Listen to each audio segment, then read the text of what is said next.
Pernahkah teman-teman sudah memantapkan niat untuk memulai sesuatu yang baru, mungkin berbisnis, resign dari pekerjaan yang membosankan, atau memulai gaya hidup sehat?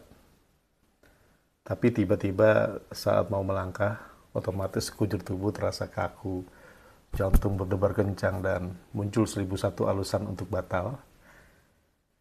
Ya, kita merasa takut, ragu, dan akhirnya memilih untuk kembali ke zona nyaman kita. Meskipun zona itu sebenarnya menyiksa. Jangan pernah menyalahkan diri teman-teman. Teman-teman tidak penakut. Teman-teman tidak lemah. Yang sedang terjadi adalah mekanisme pertahanan biologis di kepala kita yang sedang bekerja. Nah, di video ketiga ini kita akan bedah kenapa otak kita secara alami sangat membenci perubahan, dan tentunya bagaimana cara menjinakkannya dengan strategi Mindshift. Dalam dunia pengembangan diri dan neuroscience, fenomena ini sering disebut sebagai lizard brain atau otak kadal. Nah, Seth Godin dalam bukunya Lichpin menjelaskan bahwa di bagian terdalam otak manusia terdapat yang namanya amigdala. Nah, ini adalah bagian otak tertua yang fungsinya hanya satu, bertahan hidup atau survival. Bagi otak kadal ini, zona nyaman adalah area aman karena kita terbukti masih hidup di sana. Sebaliknya, perubahan sekecil apapun itu dianggap sebagai ancaman kematian. Nah, itulah sebabnya saat kita ingin sukses, otak kadal kita justru berteriak, "Jangan, itu bahaya, tetaplah di sini saja." Nah, hal ini juga sejalan dengan apa yang dibahas oleh Steven Pressfield dalam bukunya The World of Art. Pressfield menyebut kekuatan penghambat sebagai resisten atau perlawanan.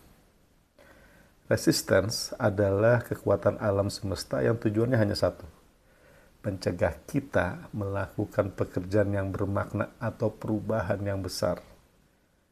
Semakin penting perubahan itu bagi hidup kita, semakin besar pula rasa takut atau perlawanan yang akan kita rasakan. Lalu, bagaimana cara mengatasinya? Dalam framework Mindshift, kita tidak mencoba membunuh rasa takut. Kenapa? Karena itu mustahil. Takut adalah bagian dari anatomi manusia. Justru yang kita lakukan adalah menetralkan peran rasa takut tersebut. Kita harus belajar untuk mengenali bahwa suara-suara keraguan di kepala itu hanyalah respons kimiawi otak yang sedang mencoba melindungi kita dari hal yang tidak perlu dilindungi. Nah, strategi praktisnya apa? Strategi praktisnya adalah menggunakan teknik dari Elizabeth Gilbert dalam bukunya Big Magic. Jadi anggaplah hidup kita ini sebuah perjalanan mobil. Rasa takut itu boleh ikut masuk ke dalam mobil, tapi dia tidak boleh duduk di kursi depan. Dia tidak boleh memegang setir. Apalagi mengatur kemana arah tujuan kita. Kita harus bisa berkata pada diri sendiri, "Hai rasa takut, saya tahu kamu coba melindungi saya, tapi saat ini saya aman. Terima kasih, sekarang silakan duduk di kursi belakang." Nah, tugas teman-teman hari ini adalah lakukan satu hal kecil yang membuat teman-teman merasa sedikit gugup. Tidak perlu hal besar. Mungkin menelpon calon klien, menyapa orang baru, atau justru mempublikasikan tulisan teman-teman. Apa sih tujuannya? Tujuannya adalah untuk melatih otot keberanian teman-teman dan membuktikan kepada otak kadal kita bahwa kita tetap aman meskipun kita melangkah keluar dari zona nyaman. Di video keempat nanti, kita akan belajar cara melakukan diagnosa total terhadap hidup kita melalui teknik mapping. Kita akan belajar melihat kenyataan dengan jujur tanpa drama. Di video keempat nanti, kita akan belajar cara melakukan diagnosa total terhadap hidup kita melalui teknik mapping. Kita akan belajar melihat kenyataan dengan jujur tanpa drama. Tugas Anda sekarang, tulis di kolom komentar. Apa satu hal yang paling ingin teman-teman lakukan, tapi selalu terhenti karena rasa takut?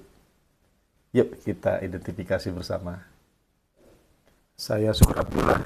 Jangan biarkan otak purba teman-teman mencuri masa depan teman-teman. Sampai jumpa di video selanjutnya.